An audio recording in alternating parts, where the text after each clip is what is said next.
How to install printer. A quick guide to install printer. Install and configure a printer for your office or home use.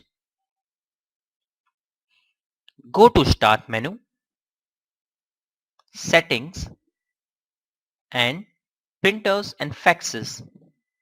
If you are running on Windows 7, go to Control Panel and select Printers and Faxes from there. Double-click and add a printer option in the Printers and Faxes folder. Click the Next button on the welcome screen of Add Printer Wizard.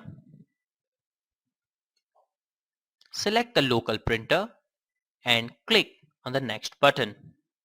But make sure that your printer is plugged in.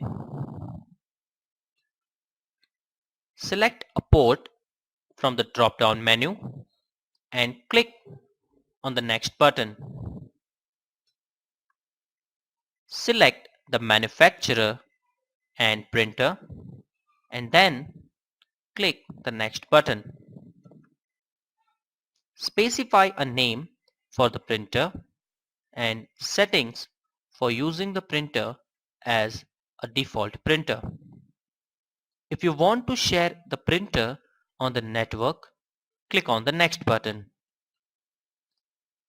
Specify the settings for sharing the printer and click on the Next button. Specify the location and comment for the printer and click the Next button. Specify whether or not to print a test page and click Next button. Click Finish to finish the wizard and the printer has been installed.